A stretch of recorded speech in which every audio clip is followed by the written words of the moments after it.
Cricket ಜಗತ್ತಿನಲ್ಲಿ ಸದ್ಯಕ್ಕೆ ಹೆಚ್ಚಾಗಿ ಕೇಳಿಬರ್ತಿರೋ ಪದವಿ ಅಂದರೆ ಯೋಯೋ ಟೆಸ್ಟ್. ಡ್ಯಾನಿಷ್ ಮೂಲದ ವೈದ್ಯಾಧಿಕಾರಿಯೊಬ್ಬರು ಅವರ ಫುಟ್ಬಾಲ್ ಆಟಗಾರರ ದೈಹಿಕ ಸಾಮರ್ಥ್ಯ ಅಳೆಯೋದಕ್ಕೆ ಈ ಪರೀಕ್ಷೆಯನ್ನು ಮೊದಲ ಬಾರಿಗೆ ಇಂಟ್ರೊಡ್ಯೂಸ್ ಮಾಡ್ತಾರೆ.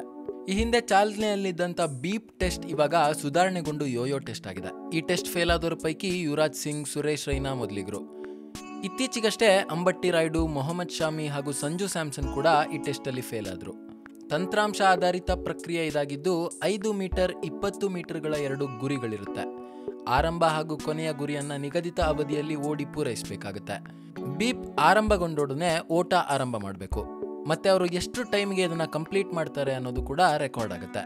ಈ ಫಿಟ್ನೆಸ್ ಟೆಸ್ಟಲ್ಲಿ ಪಾಸ್ ಆಗಬೇಕು ಅಂದರೆ ನೀವು ಮಿನಿಮಮ್ 21 ಅಂಕಗಳನ್ನ ಪಡಿಬೇಕು. ಈ ಹಿಂದೆ ಯುವರಾಜ್ ಸಿಂಗ್ ಹಾಗೂ ರೈನಾ 16 ಅಂಕಗಳನ್ನ ಪಡ್ಕೊಂಡಿದ್ರು. ಅಶ್ವಿನ್, ಜಡೇಜಾ, ಮನೀಶ್ ಪಾಂಡೆ ಹಾಗೂ ನಾಯಕ ಕೊಹ್ಲಿ ಅವರು 21 ಅಂಕಗಳನ್ನ ಗಳಿಸಿ ಪಾಸ್ ಆಗಿದ್ದಾರೆ. ಇನ್ನು ಉಳಿದ ಆಟಗಾರರು 19.5 ಅಂಕಗಳನ್ನ ಗಳಿಸಿದ್ದಾರೆ. ಇನ್ನು ಈಗ ಇಂಡಿಯನ್ ಟೀಮ್ಗೆ ಸೆಲೆಕ್ಟ್ ಆಗಬೇಕು ಅಂದರೆ ಯೋಯೋ ಟೆಸ್ಟ್ನ ಕಂಪಲ್ಸರಿಯಾಗಿ ಪಾಸ್ ಮಾಡಬೇಕು. ಹೀಗಾಗಿ ಈ ಟೆಸ್ಟ್ ಸೀರಿಯಸ್ನೆಸ್ ಇವಾಗ ಇಂಡಿಯನ್ ಟೀಮ್ಗೆ ಗೊತ್ತಾಗ್ತಾ ಇದೆ.